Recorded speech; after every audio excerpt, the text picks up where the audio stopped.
কোথায় ছিলেন? 8 বছর এখানেই ছিলেন। I couldn't stay on light from the sun. They used to blindfold us and handcuff us. In the night, they used to handcuff us to the back. They wouldn't tell us where it was. They wouldn't tell us time for prayers. It felt like it was very bad. They gave us a worst of that experience, and it continued for 8 years. মাঝখানে কোনো সময় বার করে নিয়ে গেছে এখানে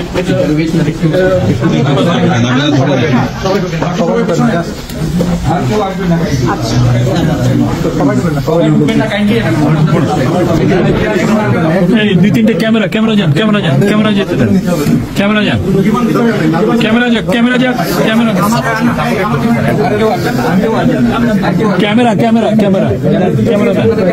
যান না অনুরোধ দেন এই নাইন ঢুকে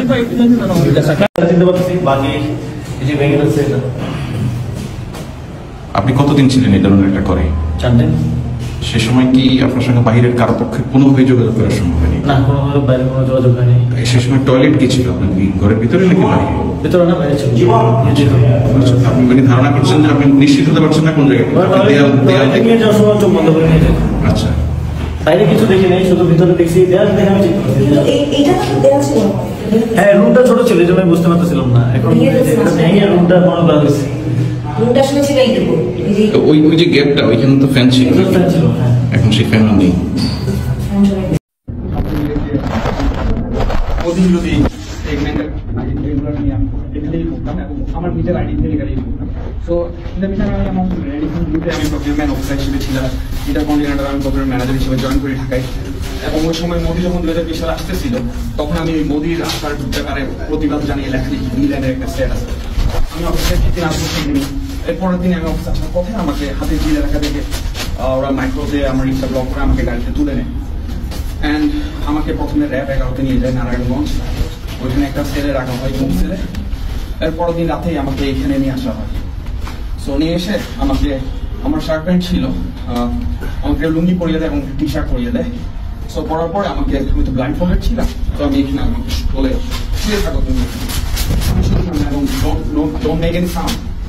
অ্যান্ড আমি সেটা করি নাই। একটা পর্যায়ে আমি চেষ্টা করছিলাম বোঝার জন্য যে আমি আসলে কোথায়। সো আমি চোখ ব্লিঙ্কিং করে I just trying to lose my blind fold, and I saw someone just from this side, he's just with his hand and trying to getting my attention. So I saw him, and he just telling me just sit down, and I sit down, and my handcuff was in the back side, so samne niye asho. So I just did like this, and I was just crying. I just thinking about my 2 small child, and আমার যে বাচ্চা দুইটা ছিল, একটা 7 মাসের বাচ্চা আর একটা 1.5 বছর বাচ্চা। আমি তাদের কথা চিন্তা করছিলাম, আমি তাদের খুব মিস করছিলাম, এন্ড আমি শিওর ছিলাম যে আমাকে মেরে ফেলা হচ্ছে। এন্ড তাদের থেকে আমি যখন জিজ্ঞেস করছিলাম, তারা আমাকে বারবার বলছে যে চিন্তা করিও না তুমি, এখানে আল্লাহ আমাদেরকে দেখবেন, হেল্প করবেন। সো তারাও বলছিল, আমাদের ছোট ছোট বাচ্চা। আমি তাদেরকে তখন জিজ্ঞেস করছিলাম যে তোমরা কয় বছর ধরে এখানে? তো কেউ বলে 1.5 বছর, পাশে ও একজন ছিল বলে ও 3 বছর, একটা 17 বছরের বাচ্চা ছিল, ওর আঙ্গুনিয়া থেকে ওকে গুম করে আনা হয়। এই পাশে আরো 2 জন ছিল।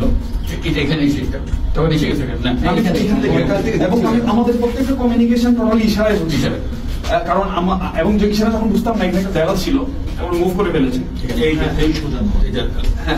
আমরা তখন মানে যখন যে কথা ইশারা বুঝতাম না, তখন লিখে মানে বোঝানোর চেষ্টা করতাম।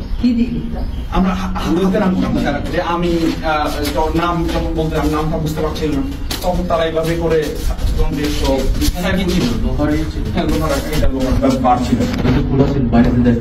লোহার বাড়ি আমরা অভিযান দেখছি না।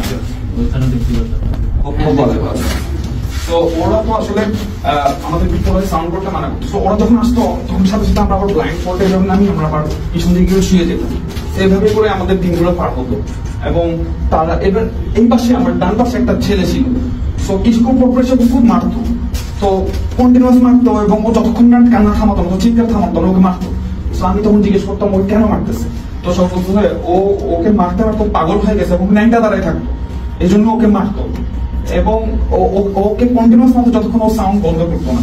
তো আমার এই পাশে আমি আরো 4-5 জনকে দেখি, কেউ 1.5 বছর, কেউ 2 বছর, কেউ 3 বছর ধরে এরকম ছিল। তো এভাবেই করে আমাদের আমার এখানে আমার জানা 4 জন 6 জন ছিল। আমি 10 ছিলাম। তোমাকে এনেছিল যে মোদির বিরুদ্ধে স্ট্যাটাস কমেন্ট করছি। বাকিদের কোনো পরিচয় জানতে পেরেছিলে? আমি একজনের নাম জানাচ্ছি সাইফুল, দুজনের নাম জানতাম, দুজনের নামই সাইফুল ছিল। পলিটিক্যাল অ্যাক্টিভিস্ট বা ছাত্র? আপনার নামটা? আপনার নাম? মাসরুর রহমান চৌধুরী। এখানে কি সিচুয়েশন কিছু ছিল না, এখানে একটা ইয়া ছিল, কম্বলের একটা এক প্লেয়ারের কম্বল একটা বিছানা ছিল আর কি, কোন বালিশ টালিশ ছিল না, একটা কাপড় ছিল। হ্যাঁ, পরে ওই সাইফুলদেরকে তুমি আর খুঁজেছিলে, জানো ওদের কি অবস্থা? আমি শুনেছি সাইফুল মানে পরবর্তীতে ওকে ছেড়ে দেওয়া হয়, বাট ও কোথায় আমি আর ট্রেস করতে পারি। কবে থেকে তবে ছিলেন? 2020 সালের মার্চের 1 তারিখ থেকে 10 তারিখ পর্যন্ত। আসলে এখান থেকে ছাড়ার পরে যে মামলা দেওয়া হতো আমি ও আচ্ছা, তো আমাকে এরপর 10 দিন আসার পরে আমাকে যখন ওরা এখান থেকে নিয়ে যায়, আমাকে ফিশিং মানে এরকম করে একজনের সাথে কমিউনিকেট করতো, নো সাউন্ড এট অল। তো তারা বললো কি তুই 2 লাখ নকল নাম্বার করে নিস, তোরা এখান থেকে বের করতেছে। তো আমি ধরে নিয়েছি, আমাকে ক্রস ফায়ার দিয়ে মেরে ফেলবো। তো আমি আসলে কালামা পড়ে নিয়ে দোয়া পড়ে, এরপর আমাকে আবার নিয়ে যায়। তো নিয়ে যাওয়ার পরে আমার সাথে কিছুদিন আগে আমার দেশ নিউজে আমাদের এই লিড নিউজ এসেছে যে 3 প্রকৌশলীকে গুম, এটা লিড নিউজ এসেছে। এখানে আমার সাথে আরো 2 জনকে গুম করা হয়। জাস্ট তারা আমার সাথে বসে চা খেত, আমার সাথে তারাও ভালো ভালো কোম্পানিতে, একজন চুয়েটের ইঞ্জিনিয়ার, একজন সফটওয়্যার ইঞ্জিনিয়ার, একজন ইলেকট্রিক্যাল ইঞ্জিনিয়ার। সো জাস্ট আমার সাথে তারা হাঁটতো, কথা বলতো, সেই জন্যই তারা নিয়ে এসেছে। তো পরবর্তীতে আমাদেরকে যেই দিন প্রকাশ করা হবে মিডিয়ার সামনে, তার আগের দিন রাতে নারায়ণগঞ্জে একটা হোটেলের সামনে ওরা নিয়ে যায় গাড়ি করে। আমরা 3 জন এবং সাথে আরেকজন হুজুর, যাকে আরো 2 সপ্তাহ আগে গুম করে তারা রেখেছিল, র্যাব 11 সেল। তো ওইখান থেকে আমাদেরকে নিয়ে যায়। একটা ব্যক্তি, যে লোকটা গাড়িতে ড্রাইভারের পাশে ছিল, সে ওই সামনে গিয়ে এই ধর জঙ্গি ধর বলল। তো জঙ্গি ধর বললো, এখন মানুষ তাকায় আছে। তো দেখলাম 4 জন ব্যক্তিকে ওর গাড়িতে তুলবো, এবার গাড়িটা ব্যাক করে নিয়ে আসো। আমি ধরে নিয়েছিলাম হয়তো আমাদেরকে ছেড়ে দিব অথবা এরকম। ব্যাক করে নিয়ে আসার পরে আবার আমাদেরকে নারায়ণগঞ্জের 11 সেল, যে সেলটাতে আমার গুম করেছিল, আবার ওখানে দিয়ে দিল। পরের দিন সমস্ত মিডিয়ার সামনে আমাদেরকে এভাবে দাঁড় করিয়ে ক্যামেরাম্যানরা বললো, মিডিয়াম্যানরা বললো যে আপনারা হাঁটেন। হ্যাঁ, আমরা হাঁটলাম। হাঁটার পরে আবার যান, আবার আমাদেরকে ঢুকে ফেলা হলো সেলে। পরের দিন আমাদেরকে জেলে দেওয়া হলো, জেলে নিয়ে যাওয়া হলো।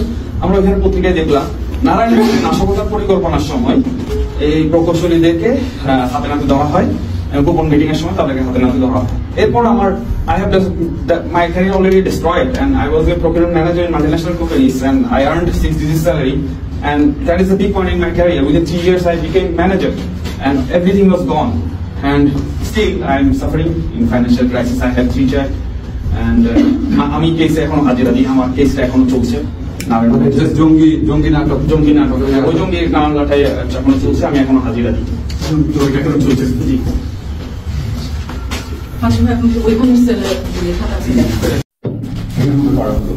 কতখানি অত্যাচার সহ্য করতে পারে যে শরীর, এখানে নির্ধারণ করা হতো। ফার্স্ট এনে এখানে, তারপর ব্যাক টু আওয়ার সেল, আর ওই সেলের মধ্যে যতজনকে যত বছর রাখা হয় চেঞ্জ করার পারপাস কি আই ডোন্ট নো আমি বাইক লাইক প্রোটেক্ট তা আমাদের চোখ বেঁধে দাঁড়িয়ে এখানে আমরা সেটা আপনাকে দেখাতে পারবো আমার সেল কোথায়, ওখানে সেল কোথায়, প্রত্যেক দিন চোখ বেঁধে হ্যান্ডকাপ করিয়ে বাথরুমে নিয়ে মাস্ক করিয়ে বাথরুমে নিয়ে যেত। That was our everyday life. আমার অ্যাক্টিভিটিস হলে বাট উপরে আমার হ্যান্ডকাপ করে চোখ করে পিপল তাদের জন্মের আগে তোমার পিপল লাগে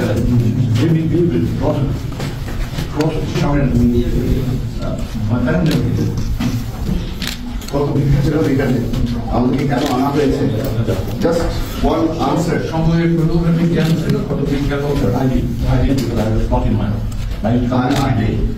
I hate that clock. 2008 please.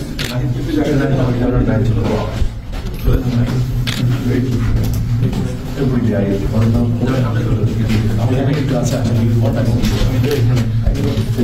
It was not this big, huh? Was it this big? We were blindfolded everywhere. এই জায়গাটুকুতে কাজ দিয়ে স্টুডিও নয় এখানে ইন্টারভিউশন কিন্তু আপনারা আবার কয়েকজন একসাথে থাকতেন, নাকি? আমাদের হ্যান্ডকাপ পিছনে পড়ে আমাদের একটা ছোট একটা টুলের মধ্যে বসানো হতো। So you were never comfortable.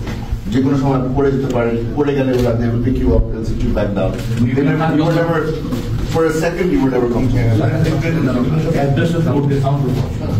এবং এখন বড় স্কোপ ছিল বলুন বের করে হাত পা বেঁধে টাই করে টাইট থাকবে এবং মোটামুটি রড ছিল লাঠি মোটামুটি পুলিশের প্যানেলের মধ্যে লাঠি ছিল তাদের প্রশ্নগুলো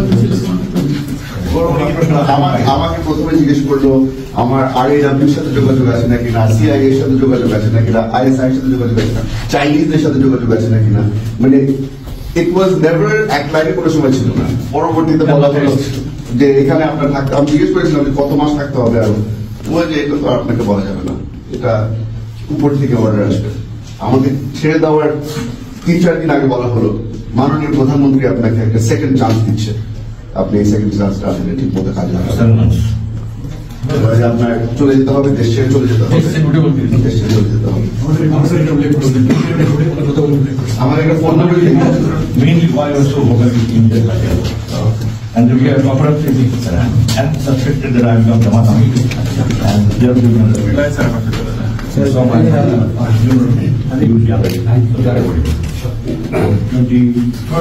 third May 2021 আমাকে নোটিফিকেশন করে আসছে যে আমি ডান দিই না আপনি দেশে থাকবেন না, রাজনীতি করবেন না, দেশে চলে যাবেন আপনি আপনার লাস্ট টাইম টু দ্যাট আমি রাইট বাট আমি undertaking you to check I don't want to share এই ইন্টারভিউশনে কয়বার আসতে নাকি বরাবরই প্রতিদিন ছিলেন? কোনো রেগুলার কিছু ছিল না। এক সপ্তাহে কত 3 বার আসবে, তারপর 2 সপ্তাহ গায়েব থাকবে। একজন আসে নাকি কয়েকজন এসে আসে? স্যার আমরা প্রথমে মনে করেছিলাম যে অনেক বড় একটা রুমের মধ্যে, কারণ ঘেরাও করে রাখতো, লোকজন দিয়ে ঘেরাও করে রাখতো। একবার মারতে মারতে লাইট ফোল্ডার সরে গিয়েছিল, তখন দেখলাম যে রুমটা আসলে অনেক ছোট, আর সামনে অনেক ধরনের মেডিকেল ইকুইপমেন্ট রাখা আছে, ব্লাড টেস্ট করার জন্য, প্রেশার চেক করার জন্য। তারপরে ঘুরে দেখলাম যেখানে রুগুলি যেটা হলো রশি টসি সবকিছু রাখা আছে just in case. treatment to him and treatment to me was because some of the DGs are mechanism. Mental অনেক torture হয়েছে। Some of them require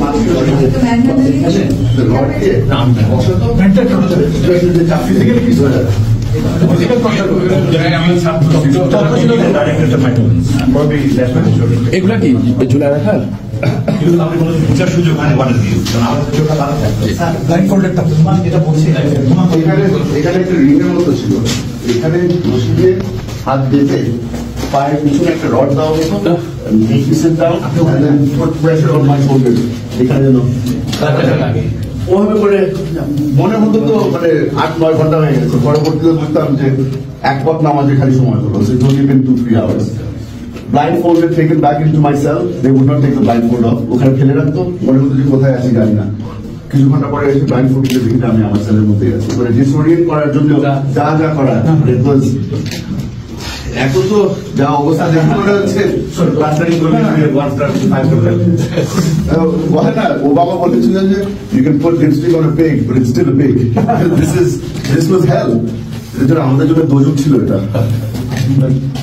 সর্বশেষ আমার ফার্স্ট ক্লাস টেবিলে ইন্ট্রোডিউশন রুমে আমার 3বার ইন্টারভিউ ছাড়া লাগে, সর্বশেষ ওই ইন্টারভিউ করে আমাদের 5th নাইটে এখান থেকে শিফট করে যে নতুন বিল্ডিংটা হচ্ছে যে 25 তলা স্টার্টেড কনস্ট্রাকশন ডিসেম্বর 20, 25 তলা বিল্ডিং হচ্ছে 5 ফিটে 5 তলা করে ওটাতে নতুন স্টেপ হয়েছে। I hope you have time to ওখানে আমরা শিফট করে 5 ফিট রাতে আমাদের ওরা হাসপাতালে নিয়ে আমরা 8 বছর এক টাকা দিচ্ছি,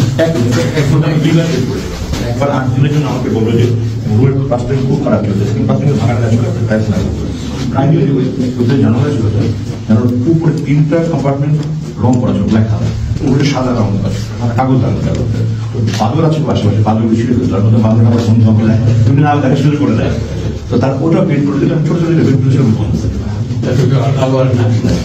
28 February to 8 March 2022 দেখতে পারেন তাদের অ্যাকাউন্ট সেখানে দেখে দেখা যাবে। এর ফলে মনে হচ্ছিল আমার বড় কষ্ট হয়েছে।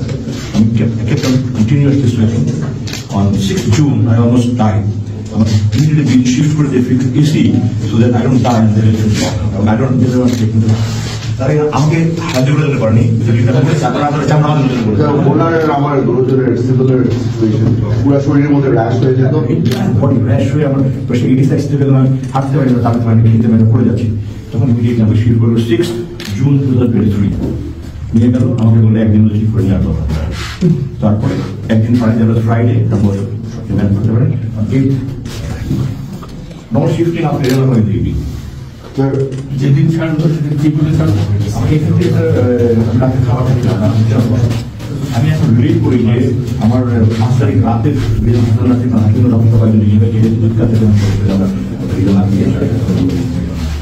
তখন তারা আমাদের এখানে যেরকম করেছিল এখানে শিফট করে নতুন বিল্ডিং হয়ে যাবে। তিনটার দিকে আমি এখানে নিয়ে থাকা পাই summer I guess summer or night shift because morning আমাকে বলে যে আজকে রাতে আমি ছাড়া হবে। I was worried যে হবে নাকি এই প্রস্তাবে আপনি কি জানতেন তখন ঘটনা জানতেন? আজান শুনলে আজান পর্যন্ত শুনতে দেবে না, এমনি সারাক্ষণ ভয়েস ছেড়ে রাখতে হবে, কি মেশিন আছে তাদের আমার 50 হিয়ারিং লস আছে। তারপরে আজান শুনলে আজান শুনতে না তখন আরো নতুন মেশিন ছাড়বো শুনবে। তো বাইরের দুনিয়া কি হচ্ছে না হচ্ছে আমি বারবার লিখেছি, আমার বৃদ্ধ অসুস্থ মা, বিধবা মা, আমি রাত্রিগুলো পাকাই দিতাম, বেঁচে আছে মারা গেছে এরকম খবর দেন। আমি বেঁচে আছে খবর দেন, আমার শান্তি হবে। অনেক বারবার কয়েকদিন আগে দেখলাম দেখা এসছে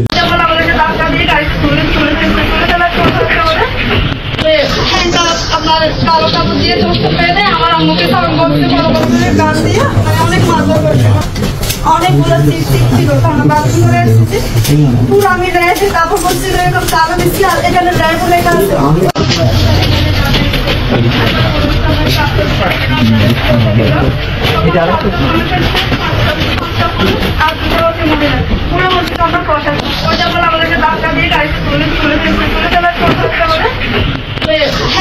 আপনার কালো কাপড় দিয়ে চোখ পেয়ে আমার আম্মুকে সাউন্ড বক্সে বড় বড় করে গান দিয়ে অনেক মারধর করছে।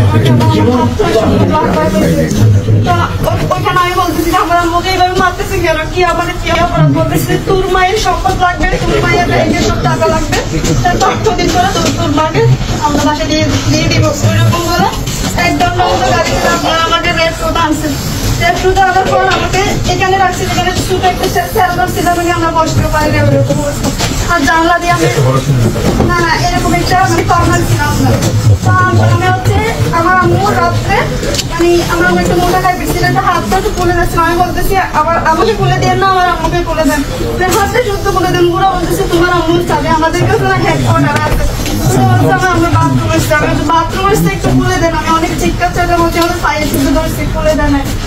তারপর আমার আম্মুর বয়সটা মনে চলে এই পাশ দিয়ে দিয়ে ওই সাইডে গেছি, এটা হচ্ছে অনেকগুলো জায়গায় মেয়ে ছিল, হসপিটাল আছে না ওইরকম একটা সিট অনেকগুলো সিট ছিল, কারণ বাথরুম করে এসেছি পুরো আমি রেখে কাপড় পরছিল এরকম কালো দিচ্ছি, আর এখানে ড্রাইভার লেখা আছে ওইরকম দিচ্ছি, আর গাড়ি দিচ্ছি। তখন আমি সত্যি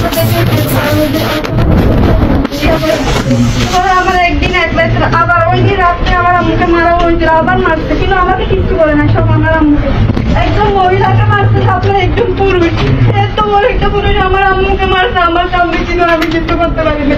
তারপরে একদিন একলা থাকার পর মাগরিবের পর আমার আম্মুকে আর আমাকে আবার বাইর করছে, আপনার বাইর করে 1 ঘন্টার মতো গাড়ি চলে গেছে। তারপরে হচ্ছে আপনার কমলাপুর স্টেশনের আগে আগে আমাকে বলতেছিল আপনাকে আসতেছে টাকা দিব, আপনার বাসার ডিটেলস দিব, আপনি চল দেখেন।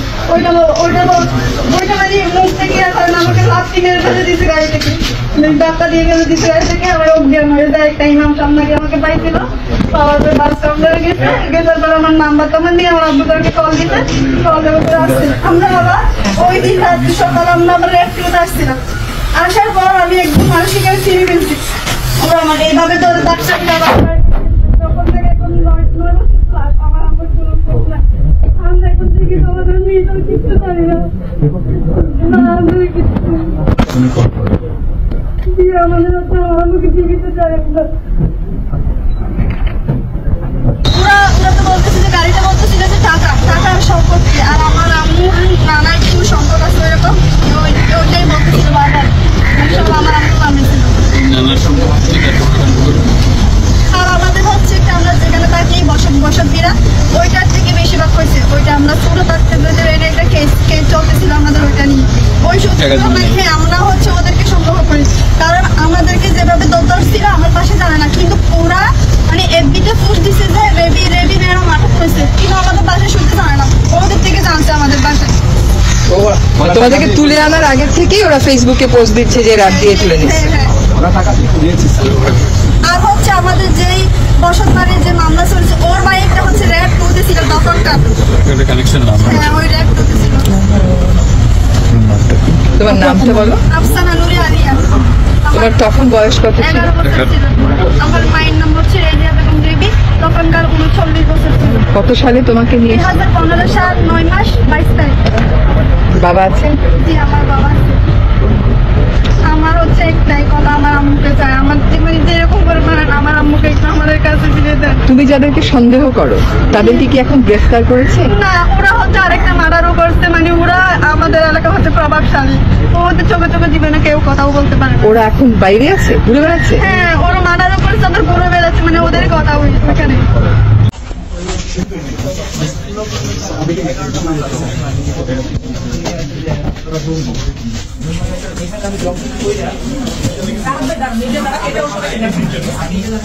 আর এর সাথে দুটো খেলার দিলে লাথি মারতো। তার এক সাইড আসছে একদিন এসে আমাকে লাথি মারছে, বলছে এরা ঘুমায় কিভাবে, ঘুমানোর সুযোগ পায় কিভাবে, মানে রাত 7 দিন একই জায়গায় একইভাবে এরকম থাকতে মারতো। আর ওই হ্যান্ডকাপটা যখন খুলতো মানে শুধু উজু করার জন্য উপাসে যেতাম। এখান থেকে তোমার এই রুমটা নিয়ে দিত, এই রুমটা নিত, এখানে ছিল তার মোফাজ্জল হায়দার চৌধুরী মায়ের জামাই।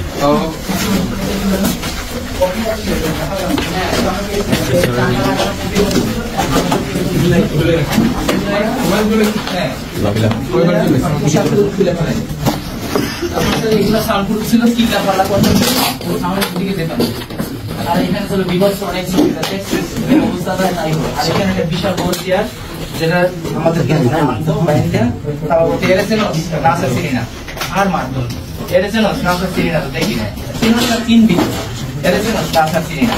তারপর আবার এটা জুড়ে আমার সাথে কারেন্ট শর্ট, তখন পোশাক তুলে মানে নতুন আগে কারেন্ট শর্ট। আর ওদের বিভিন্ন টিম থাকতো। আর যখন আমি এখানে বসেছি তখন আমাকে বলছে স্যার এটা যখন গেছি একটা ঘিরেছে, তখন ওনার বলছে স্যার শুয়ে পাচ্ছে ওখানে নামাজের দাওয়াত আছে, নামাজের কথা বলছে তোমার নামাজ পড়ো। এইটা সে এত কুত্তার বাচ্চা, সে নামাজের দাওয়াত, ওখানে বসে নামাজের দাওয়াত। আমি স্যার একটা ঘিরেছে গেতাম ওই যে মোটরসাইকেল সারানোর জন্য, ওখানে বলতাম যে তোমার নামাজ কেন করবে, নামাজ পড়ো না। ওরা ওখানে গেছে বলছে তো নামাজ আমাদের ভালো কথা বলছে, নামাজ কেন বলছে স্যার ওরা একটু শুয়ে পাচ্ছে ওখানে নামাজের কথা বলছে। আমি বলতাম যে স্যার আপনি তো মুসলমান, আমি মুসলমান, নামাজের কথা বলে স্যার দেখেন যে বেরি পায় তারপরও কত কেস আমার মাঠে স্যার বাইরে এগুলো সব স্যার ওদের লাঠি ভেঙে যেত। আচ্ছা এখানে আমরা এইটুকু লাঠি পেয়েছি যেগুলোর মাথায় একটু ন্যাকা পেঁচানো ছিল, একটু কাটলো। ওরা কি করতো এরকম হ্যান্ড কাপটা দিয়ে আমাদের ভিতরে ঢুকাইতো, উল্টে তখন পায়ের নিচে পিটাইতো, পায়ের নিচে এমন পিটাইতো যে মনে করেন আনলিমিটেড পায়ের পাতার নিচে পিটাইতো। আর এগুলো সাউন্ড প্রুফ ছিল স্যার, এগুলো ছিল এমন এমন ছবি, এমন এমন এখানে আপনি ছবি কথা বলছিলেন কি ছবি? এখানে মনে করেন যে এমন মায়েরা এমন করছে যা দেখলে আপনি ভয় পাবেন। ওই ছবিগুলো এখানে টানে রাখেন? হ্যাঁ এখানে ঝুলে রাখে। আর এমন অনেক ইনস্ট্রুমেন্ট, এখানে মায়েদের অনেক ইনস্ট্রুমেন্ট থাকতো এসব জায়গাগুলোতে, অনেক ধরনের যন্ত্রপাতি। আপনার নামটা ভাই, আপনার নামটা একটু বলেন। রাহাত পুরো নাম? আমি গার্মেন্টস ব্যবসায়ী গোলাম সরোয়ার রাহাত। আমাকে আমার একটা ছেলে আমার নিয়ে রওনা দিয়ে ওখান থেকে রাস্তা থেকে তারা নিয়ে যায়, আমাকে নিয়ে সিটিডিসি। কোন সালে? এটা হলো 14 সালে। নিয়ে আমাকে প্রথম 3টা মামলা দেয়, ওটা ঢাকা, ওখানেই আমি খালাস পেয়েছি 4 বছর পরে। অ্যাকচুয়ালি 43 বছর আমি জেলে ছিলাম। জেলে থাকা অবস্থায় স্যার আমাকে একের পর এক মামলা যেন বেরোতে না পারি। তারপরে স্যার ওখান থেকে ময়মনসিংহে জঙ্গি মামলা লাগাই দিয়েছে। জঙ্গি মামলা লাগাই ওখানে আমি হাজিরা না দিলেই স্যার জামিন কেটে দেয়। আমি দেশে বাড়ি যেতে পারি না, বাইরে আসলে শোনা যেতে পারি না, কারণ সপ্তাহে সপ্তাহে হাজিরা থাকে। এখন আমার 13টা মামলা স্যার, 3টা খালাস পেয়েছি, 10টা আছে। আমি ভিতরে থাকা অবস্থায় 16 মাস অবস্থায় আমাকে মার্ডার মামলা দিচ্ছে এবং টিভি নিয়ে বলে তুই এইভাবে স্টেটমেন্ট দিবি, এগুলো করবি, এগুলো করবি। তুই শিবিরে মাসুদ রেছিল চিনি স্যার, তোর তো পাশে জমি থাকে না, তারা জি স্যার ওর লাগে তোর স্যার সম্পর্ক নেই, বলছে এটা ছোট মির্কা সাহেব, এটা অর্থ যোগান দেয়। আমি বলতো তুই জঙ্গি নাই, বাট তুই জঙ্গির অর্থ যোগান দেয়, আমাকে জঙ্গির অর্থ যোগান দেওয়া হয়। এখানে ছিলাম স্যার, এখানে আমাকে রাখছে 7 দিন এবং আমার অনেক সাইন আছে। রুমে একটা নিয়ে ডিজে ফেল লোক আসতো, অনেক পিএস স্যার আছে, মানে তারেক সাইজ স্যার, উনি আসলে মনে করেন যে অন্য সবার মারতো। এবার পরে তখন বলতে যে সাইন করো, অনেকগুলো সাইন রাখতো, আমাদের 5-6 জন ছিলাম। আর এই পাশে একটা রুমে বলছে ওদেরকে একটু দেখাতো, কিছু দেখা। তখন এই পাশে কিছু লাশ ছিল স্যার, মানে তারা ওই রক্তের উপরে ওই পাড়াইছে। ও আমার আরেকজন কেস পার্টনার, এখন জেলে আছে 11 বছর, মানে যে ছিল আমার স্টোরি ইনচার্জ সহকারী, ওরেও নিয়ে আসে এই মামলায়। এবার আইনে ওখানে তাকে হাঁটাইছে, আমাকে বলে, আমি জিজ্ঞেস করলাম যে কি বলছে, অনেকগুলো লাশ ওখানে, কিরম লাগতেছে, বলছে কি লড়ে চলে না। দেখছো এরকম। আর ওই সময় স্যার ওরা খুব ইমোশনাল ছিল যে এগুলাকে মানে কোথাও ফালাবে বা কিছু করবে, কিন্তু আমরা ক্যালকুলেশন করতে পারি না যে কোথায় কারা কি। আর স্যার গন্ধ পাইতাম, আর রাতের বেলা অনেক কান্নার সাউন্ড পেতাম, বাবা গো মা গো সাউন্ড পেতাম, পুইসের যে সাউন্ড গুলো গন্ধ পাইতাম না, গন্ধটা হলো একটা দুর্গন্ধ থাকতো। আমরা বলতাম স্যার গন্ধ পাইতো একটু কিছু মানে আমরা স্প্রে করে দিত। তারপরে জানলাম জেলে যাওয়ার পরে যে একজনের শরীর পচে গেছে এবং ভিতরে সে মারা গেছে। তার নাম ছিল কি যেন একটা নাম, ওই এখানেই মারা গেছে, তার শরীর পচে গন্ধ আসতো ওই টাইমটা ছিল। এবং আমরা যারা ছিলাম ম্যাক্সিমাম 8 মাস 9 মাস 1 বছর 2 বছর এখানে ঘুম থাকতো, ওরা বলতো আপনারা আপনাদের সাউন্ড শুনতাম, কথা বলতাম, মানে ওরা বুঝতো যে আমরা আসছি এখানে। এবং ওই রুমটা নিয়ে স্যার আমার অনেকগুলো সাইন আছে, বলেন স্যার আমার গার্মেন্টসে 1 টাকা, তখন আমার 1 টাকা নেই স্যার। তো আমি বুঝছি তখন বের হওয়ার পর একটা টুল টেবিলও পাই নাই, সব নিয়ে গেছে স্যার, সব নিয়ে গেছে। এবং ওখানে স্থানীয় যারা দল করে ওরা সব স্যার গুলি করছে, আমি কিছুই পাইনি স্যার। আমার উপর আক্রোশ হলো স্যার যে ওই যে ছেলেটা স্টুডেন্ট স্যার ছিল, ও ছিল জামার শিবিরে, ওরা আমি চাকরি দিচ্ছি, বলছে এটার এখানে, তারপরে আমি এখানে, ওখান থেকে তারা আস্তে আস্তে করে আমাকে ই করে। তারপরে স্যার আমার কাছে বড় একটা অ্যামাউন্ট চাইছে, যেটা 1 কোটি। আমি তখন ব্র্যাক ব্যাংক থেকে 1 কোটি 40 লাখ টাকা বাড়ি মর্টগেজ করে ব্যাংক লোন নিয়েছিলাম, আমি 60 লাখে রাজি হয়েছিলাম, কিন্তু বলছে না এখন আর সম্ভব না, দেরি করে ভালো লাগছে।